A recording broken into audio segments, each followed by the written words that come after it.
want to acknowledge our university and community supporters, the University of Iowa's international programs and the University of Iowa's honors program. They contribute vital time, talent, and logistics to our organization. I also thank the Stanley UI Foundation Support Organization for their financial support, and I thank today's special financial sponsors, the University of Iowa Community Credit Union, Bill and Pat Supel. So it's my pleasure now to introduce Howard Kerr. Following his graduation from the University of Iowa, Howard received his MA in Law and Diplomacy from the Fletcher School at Tufts University. He served as military aide to Vice Presidents Agnew and Ford, naval aide and deputy presidential counselor to President Gerald Ford, and he served as military fellow on the Council of Foreign Relations. Upon retiring from the military, Howard was president and CEO of Custom Technologies, Grabill Aerospace Industries Limited, and Pocklington Financial Corporation. He's also served as the mayor of Lake Forest, Illinois. And as I mentioned earlier, he's a member of the University of Iowa's Liberal Arts and Sciences Dean's Advisory Board. Please welcome Howard Kerr.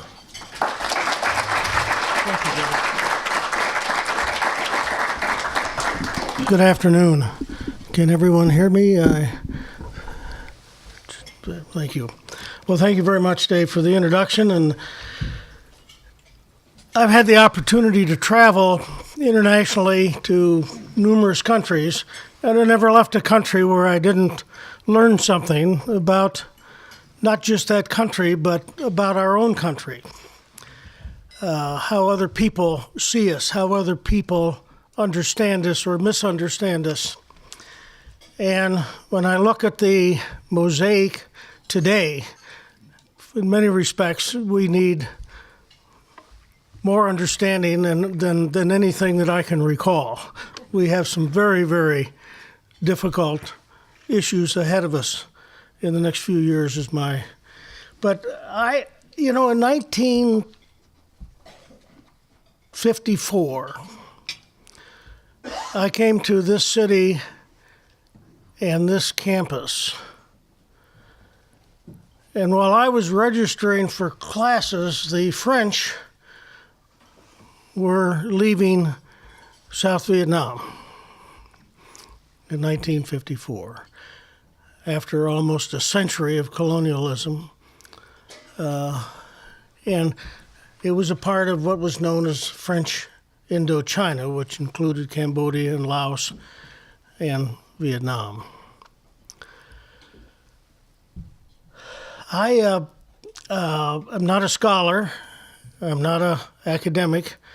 So what I'm going to talk about today is what I know personally, what I have observed, what I've participated in. And so if you have any scholarly questions, please do not put them down on your paper and send them forward to me, all right?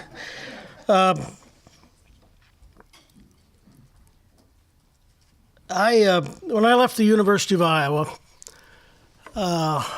first time in my life I was ever number one at anything. And I was the number one draft choice in Polk County. And I ended up as an officer in the United States Navy.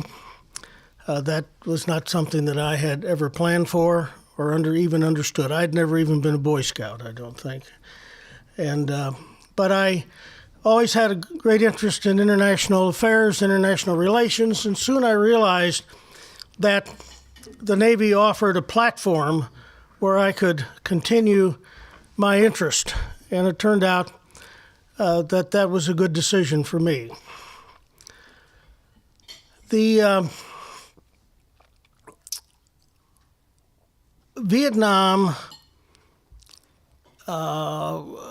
and our participation and involvement there covered 6 presidential administrations, starting with Harry Truman. We had a military assistance and advisory group in Vietnam that was supporting the French effort. When the French left in '84, the United States increased the size of that and became advisors to the South Vietnam military. So we had an interest from Harry Truman, Dwight Eisenhower, John Kennedy, Lyndon Johnson, Richard Nixon, and Gerald Ford. So when you look at the history of our involvement, that's a considerable period of time and a considerable period of interest. Vietnam is about 8,000 miles from the west coast of the United States. Over those years, we went from a small group of military advisors to over 500,000 troops in Vietnam. 500,000. Compare that to today's involvement we have in the Middle East with maybe 10, 15,000 at the most. We had 500,000 young people, as well as professionals, that were sent to Vietnam. We also involved the infrastructure from California, all of our bases there, to Hawaii, to Guam, to Japan, to Korea. When you consider the involvement, it took an enormous amount of effort to maintain 500,000 troops every day in Vietnam. I'm just trying to put a mosaic together here of what that involvement was. It was enormous. It was huge. It also included our 7th Fleet with 3 carrier task groups. And we also had the CIA, our State Department, our AID people. The involvement that we had in Vietnam was just extraordinary.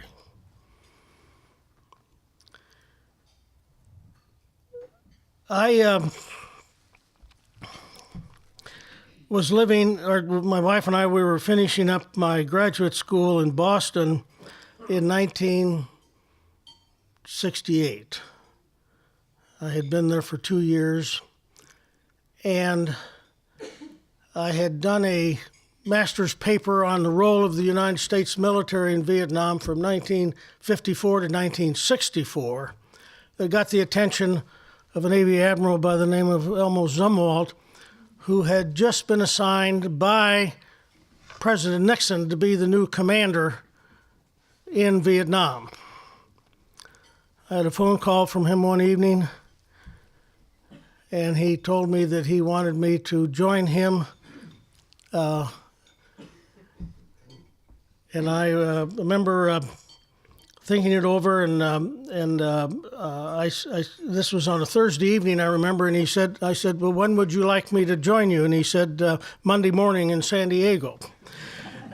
And I looked at my wife, and we were wondering how I met him on Monday morning on time in San Diego and started a marvelous relationship with him.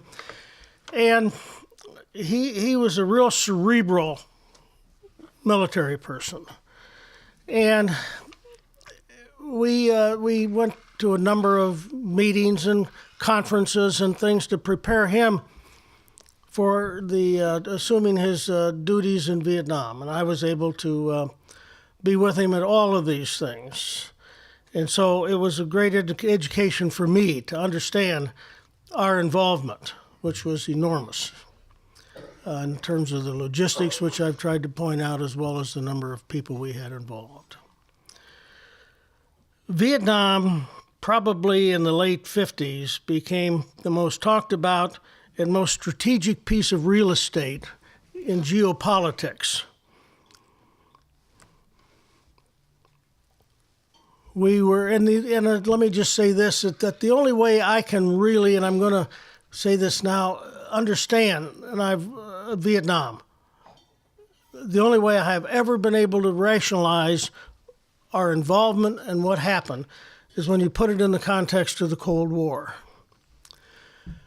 And of course, The Cold War was at its height in the end of the Eisenhower administration, and Vietnam became a piece of that Cold War that grew and grew in importance to the point where it was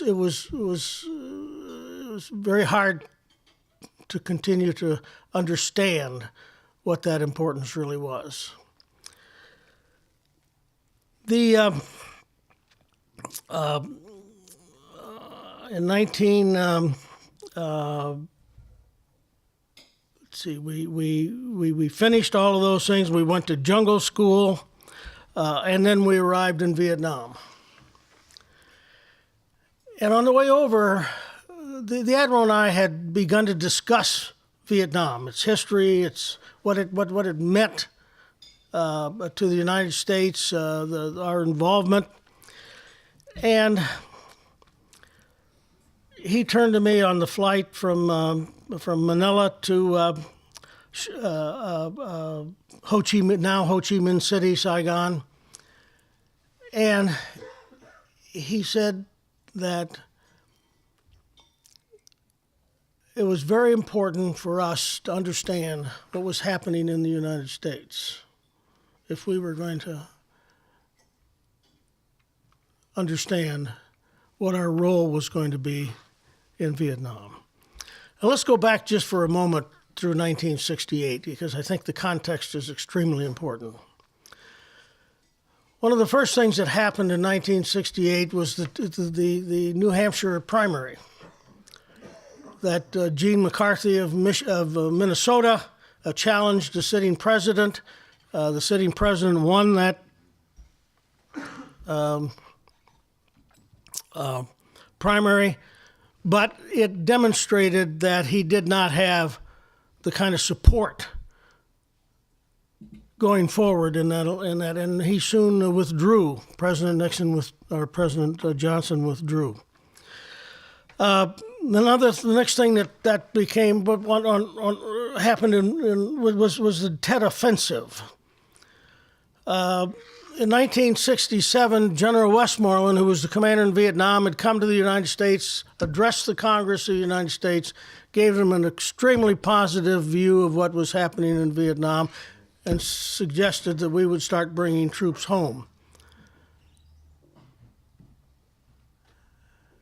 The Tet Offensive, which was caught on television, all of a sudden the war was no longer in the jungles, it was in the cities of Vietnam. Our embassy was surrounded by Viet Cong, and most of the cities of Vietnam were under attack as a part of this overall offensive.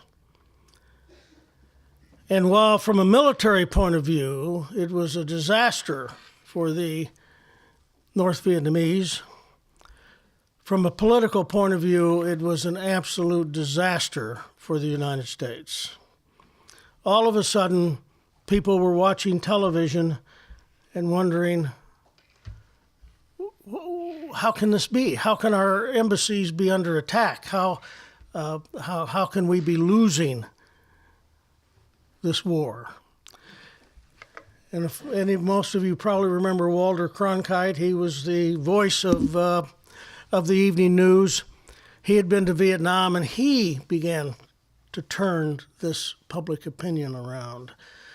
It had been moving in that direction, but Tet accelerated the views in the United States about how this war was going.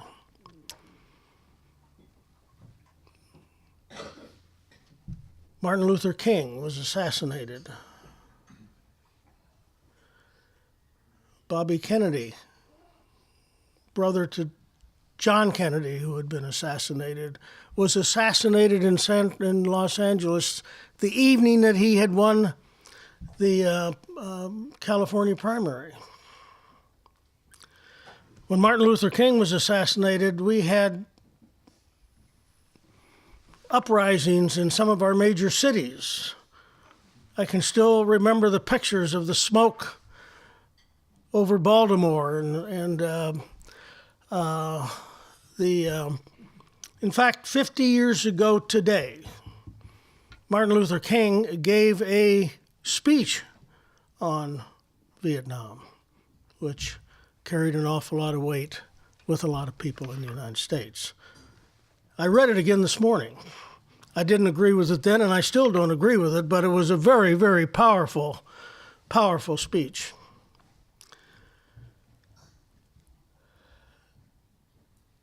The Democrats had their convention to nominate their presidential candidate in Chicago. Mayor Daley had to bring the National Guard into Chicago to quell what was happening on Michigan Avenue and in Grant Park across the street.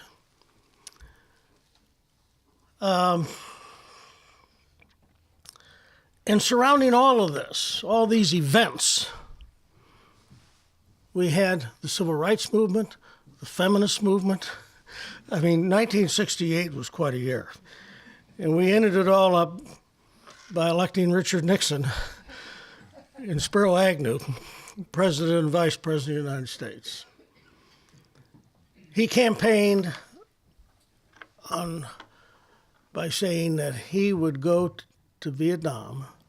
He had a plan to bring home, or to settle the war, bring home the Americans. At that time, 500 and some thousand. Now, going back to my arriving with Admiral Zumwalt into Vietnam, he showed me a letter that he had received, a personal letter from the Deputy Assistant Secretary of Defense, Paul Nitze. Paul Nitze had been a person of renown throughout Washington foreign policy circles. And he and Admiral Zumwalt had been an aide of his when he was the Secretary of the Navy. This letter was in his own handwriting. And the Admiral went by the nickname Bud, and he said, "Bud, when you get to Vietnam, work to turn all of the American assets over to the Vietnamese as fast as you can, because we have to get out of that country." Now, this was the Deputy Secretary of Defense. In a private letter, that was not his official position, but in a private letter to Admiral Zumwalt. And I remember turning to the Admiral and I said, I'm very perplexed. I said, here we are heading into a war zone. You are a wartime commander, and what we're talking about is how we're going to get out. And I soon realized that there was a new, quote, strategy. So on this the introduction to me, where I talk about new strategy, same results, we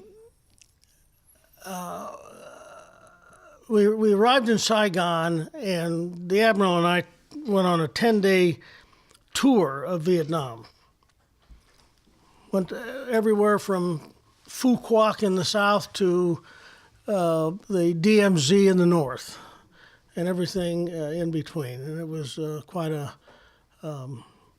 interesting. And then he turned to me and he said, "Howard," he said, "I want you to take the next 7 or 10 days, and I want you now to go out and talk to the lieutenants." Because he'd heard from all the generals. He had heard from all of the senior people. And and he knew that I could get, because of my rank, and I could get close to the people that were really doing the fighting.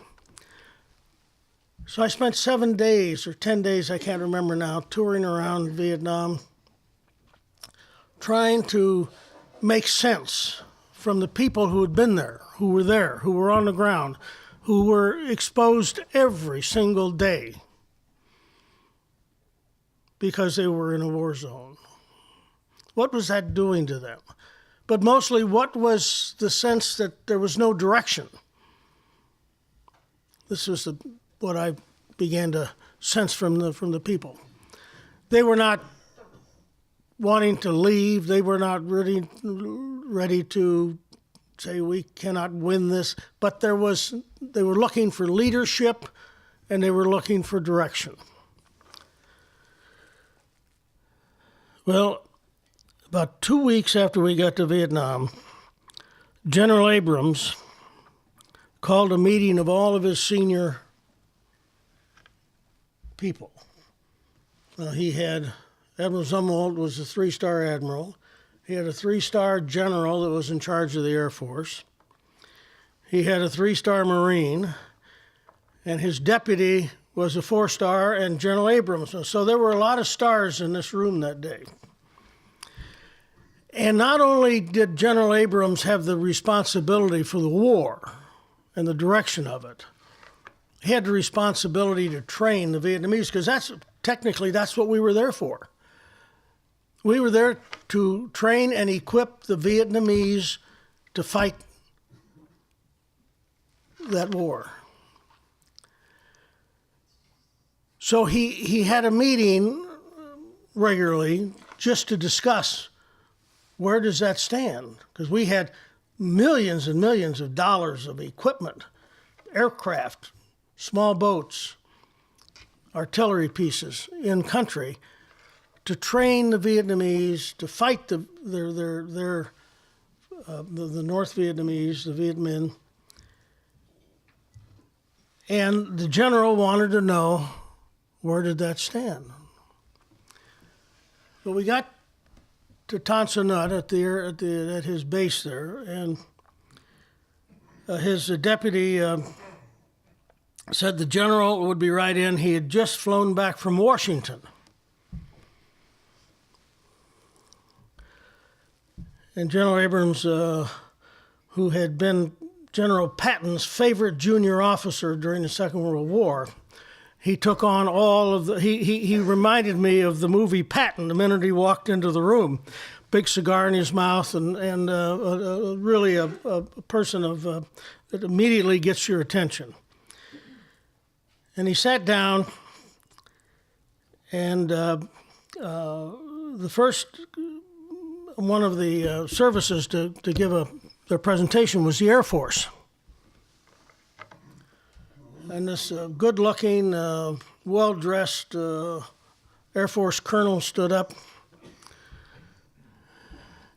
and he started, and he talked about, well, maybe by 1971 or early 72 we could do this and we could do that. And now this is 1968. And I was sitting about where that gentleman is there, and all of a sudden I spotted General Abrams, and he raised his fist and he hit the table. And the ashtray that had his cigar went over and smashed down on the table. And he took a breath and he said, "Bullshit, bullshit, bullshit. That's all I ever get out of the goddamn Air Force is bullshit." Well, that got everybody's attention. And he patted his chest and he said, "I just got back from the White House." He said, "I have a letter from the Commander-in-Chief to me telling me what my orders are in Vietnam."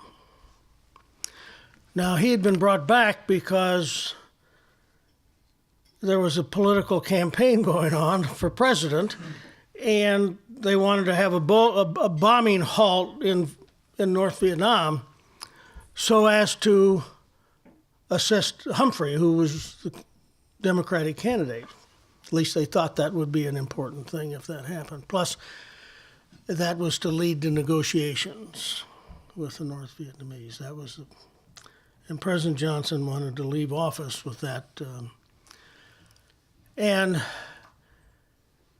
General Abrams looked at everybody and he says, "Is there anybody in this room, anybody, that has any understanding of what's going on in the United States?"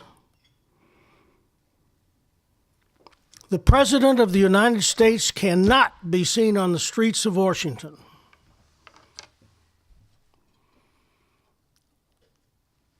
Our schools, our universities are at war with their students. We had people burning their draft cards and going to Canada and Mexico. We had a young man burn himself to death in front of the Pentagon. Does anybody understand what's happening in the United States? And you're telling me that we're going to be here training these Vietnamese until 1971? And he got up and he walked out of the room. And Admiral Zumwalt called me over and he said, "Howard," he said, "all that work we did last night to prepare for this," he said, "we're going to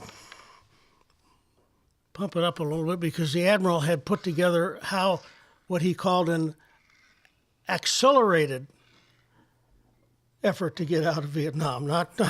So anyway, General Abrams came back in, listened to what all the people had to say, and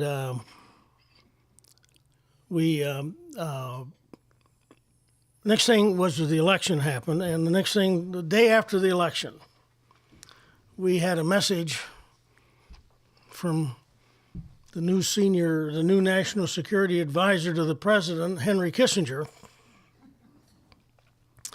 with 50 questions to be answered about what was happening in Vietnam. Just on a personal note, the last year I was in Boston, I was able to take a course under Henry Kissinger's national security policy course for 1 year. And of course, he was just another professor at Harvard. Now he was the national security advisor to the president, and he wanted the answers to 50 questions. Well, we worked very hard trying to answer that. But the fact is that what had happened in the United States, what was happening in the United States, was having enormous impact on everyone in Vietnam. We knew that in a sense, we were either going to have a negotiated settlement or we were going to withdraw. Those were the two options. And the strategy that was put together, as I said, was that to go on the offensive, and that's exactly what President Nixon did, to go on the offensive, to try to hurt the Vietnamese as bad as they could, to bring them to the negotiating table. We had no idea of the resilience of these people. It didn't work. It didn't work at all. In fact, the Joint Chiefs had recommended that policy back in 1965 to President Johnson, and he threw them all out of the White House. He was listening to Robert McNamara and other people who believed that in the Cold War we needed not to strike the enemy with all of our military might, but we needed graduated escalation. And what we needed to do was to demonstrate to them that with each escalation, they will understand. They will understand that we're here for real. We're not going to leave, and at some point, they will capitulate and come to the table. It didn't happen that way. The North Vietnamese lost something like 1.2 million fighters. I remember we were trying to calculate one time how many actual people had we killed who were uniformed, in battle. And when we finished, it was 1.5 times the population of North Vietnam.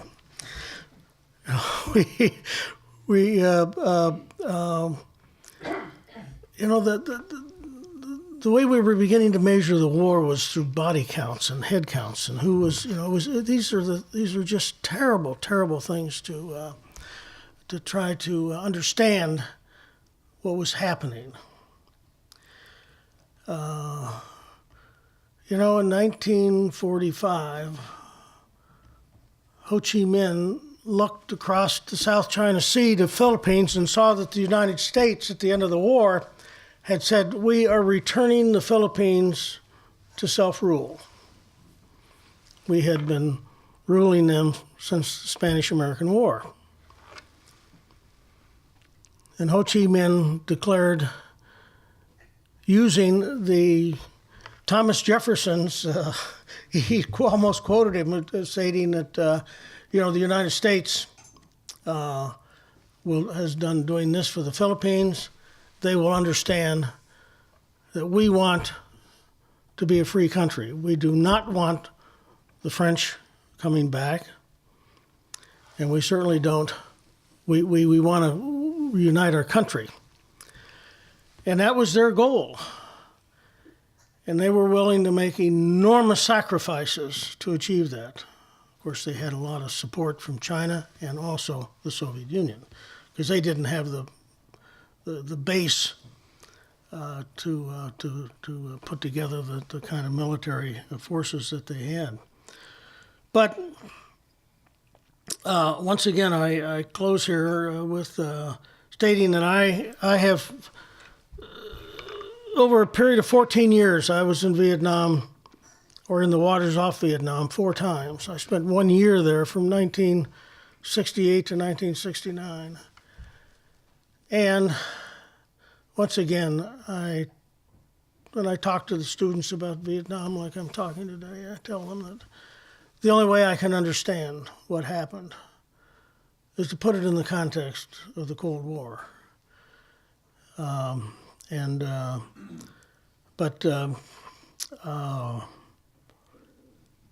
We are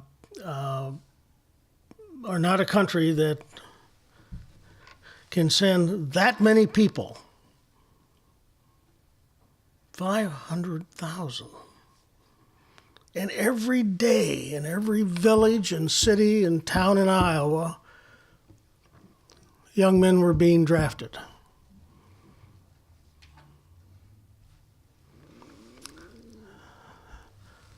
I was in the White House in 1975 when the Congress pulled the plug on Vietnam. That's how we finally got out of there. Not through negotiations, not through they pulled the funding. And we left. And you have seen the pictures of the ignominious way in which we left.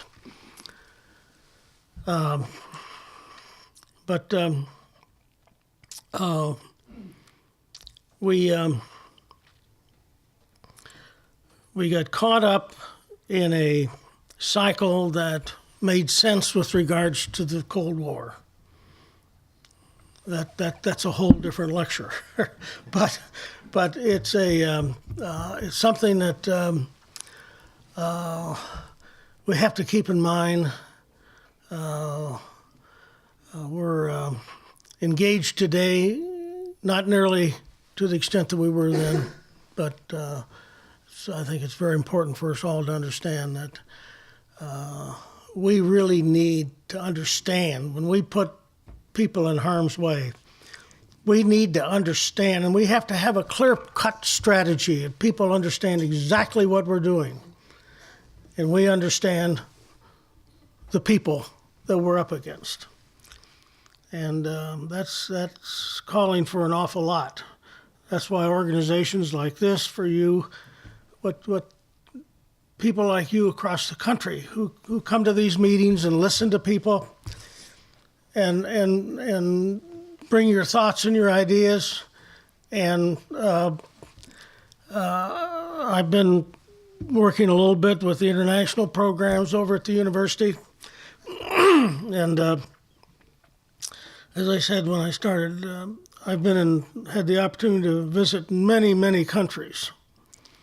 And I've never left one without learning something important about those people and bringing away from it something that was important to us, what they thought of us.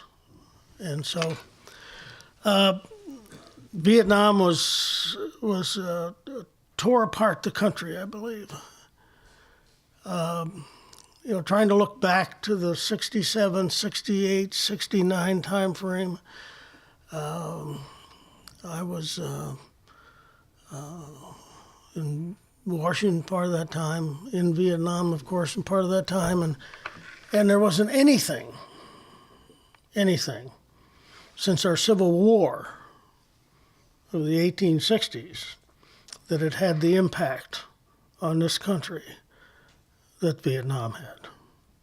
Thanks very much. So I'll start off with this one. Do you see signs that mistakes of the Cold War will be repeated? Well, that's not my field. I was here to talk about Vietnam, but I'll be happy to give you a personal opinion. It's not a scholarly one. I think that people have said those who forget history repeat it. So I hope that the answer to that is that we are much wiser. I think that there's at least four enormously important issues that are going to come to a head sooner than later. One is North Korea. The minute that they demonstrate they have the capacity to attack our troops in the Far East or hit the United States, something will have to happen. I don't know what that is, but I don't think anybody will be able to live with that. I think that Russia has enormous internal problems, but they also have the largest number of nuclear weapons and the ability to deliver them of any country besides us. As we sit here today, Russia has at sea nuclear submarines, ballistic submarines that can blow up the United States. We have them also. We're still involved in the Cold War, in a sense. I think that China is such an important country, so large, so we have to find ways to work together. They have, I think, taken aggressive action in the South China Sea, and those are international waters. 80% of the world's goods flow through that area. Pretty soon, the Indian Ocean will be far more important than the Atlantic or Pacific. And those choke points are extraordinarily important militarily, but all that supports Japan, the Philippines, Korea, Vietnam, all of those countries are being challenged by these efforts to turn the South China Sea into China territory. And of course, I think we have the Middle East, particularly Iran, where it's going to be, another situation where we're going to be dealing with real problems. I think that we certainly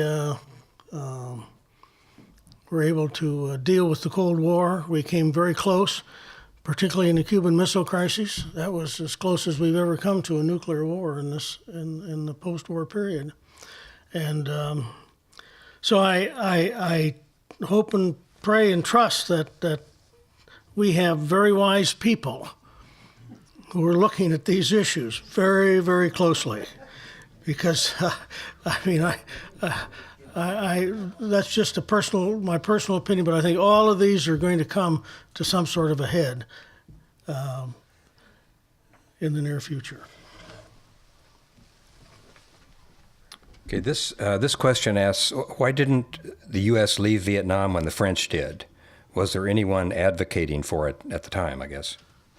No, there wasn't, and we didn't really have anybody to exit with the French. We had a few people at the Military Assistance Advisory Group, and we never really had a real escalation in Vietnam until John Kennedy's administration. We were adding a few people, but the North Vietnamese had remained north of the DMZ, and then about 63 or so, they began to trickle down into South Vietnam and were threatening South Vietnam militarily. And that was the first major escalation on our part. We sent 16 to 18,000 advisors that's to Vietnam. And that was the beginning. And we created what they called a MAC-V, which was headed up by a four-star general. Up until that time, there was a Navy captain that was in Saigon that was handling all this, and all of a sudden, when you put a command structure together with a four-star general in charge, you know that the administration has decided. And the decision is that we could not lose Vietnam.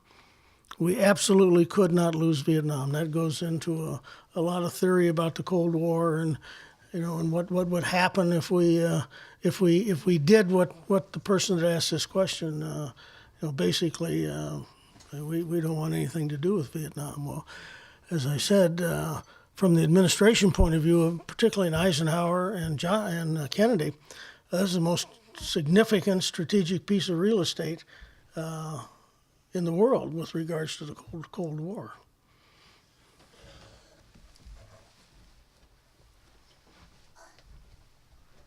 Did candidate Richard Nixon sabotage the peace negotiations with North Vietnam? No, I don't believe so. I think there's a new book out that suggests that. And I read a review of that book, and that was a very close election, as you probably may recall. Richard Nixon was elected with 43% of the vote. There was a third-party candidate that I'm reaching for his name, but I can't right now. But when Johnson called General Abrams home, and I was giving you that scenario, the sense was that by talking about or suggesting a bombing halt that would be followed by negotiations, that would help Senator Humphrey. And in fact, they sent Nixon supposedly sent a lady by the name of Anne Chenault to Saigon to lobby for the President Thieu not to agree with this bombing halt. So there was a lot going on, as there was in most of our elections. But I don't think that from what I've read and what I understand, my own personal opinion is that Nixon did not. He may have attempted, but he did not.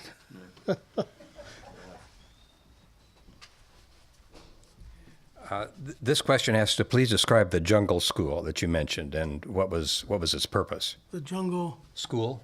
Oh, well, The jungle school was required for anybody going in country because if you got captured, they wanted you to understand what could happen.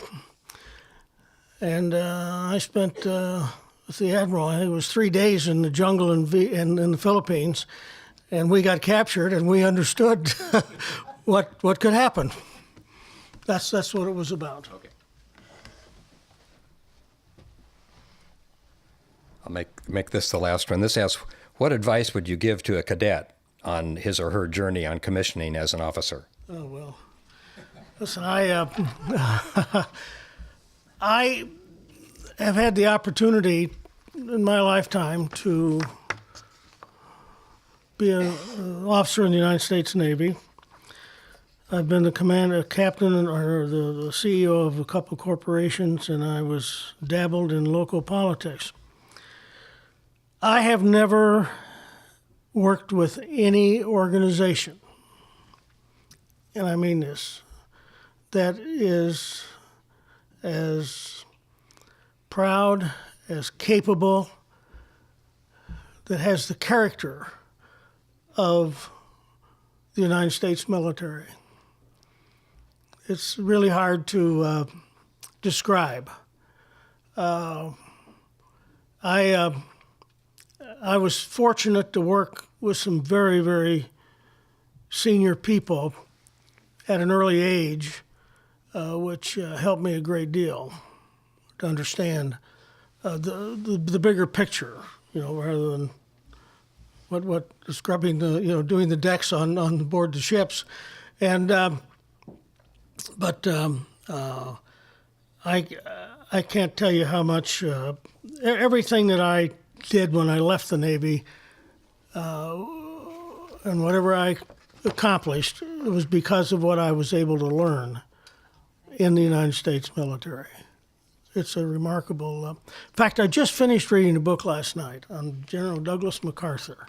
I've read 5 books about him, and this one focused on his decisions in the Pacific, the war. And he was a very complicated person, and half of the people wanted to shoot him, and the other half wanted to give him another medal. But when he talked about duty, honor, country, he believed everything he said.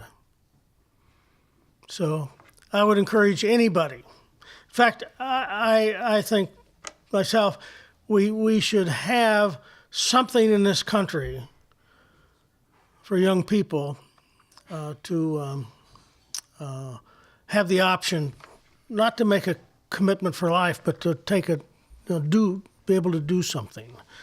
The military might be one of those. It's the only organization I've ever worked for where every single person I ever met wanted you to succeed. They want everyone to succeed. And, that tends to not have as much meaning the higher you get up because the politics begin to play. But I can't tell you how many young people that came to work on ships that I commanded, and they learned all about life. They learned about themselves, and some of them stayed and some of them left. When they left, they took tools with them that they use for the rest of their life. I still hear from some of these people. And so I would, I salute all of the people in uniform. I salute what those organizations stand for. And I would encourage any young man, woman, to engage themselves and to try to learn. There's a long history, and anyway, as you can see, I'm very proud of having been in the military.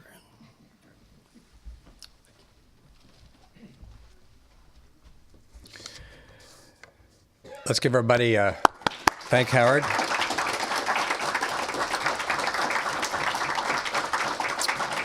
Once again, I want to thank our sponsors, the University of Iowa's International Programs, the University of Iowa's Honors Program, Stanley UI Foundation Support Organization, for their generous support, and today's special financial sponsors, Mason K. Braverman, whoops, is that what I said? Nope, sorry. University of Iowa Community Credit Union, and Bill and Pat Supel. Wrong. I don't know. My fault. And Howard, as a token of our appreciation, we would like to present you with our coveted Iowa City Foreign Relations Council mug. Thank you very much. Thank you again. We are adjourned. Thank you Thank you very much. It's terrific. Thank you.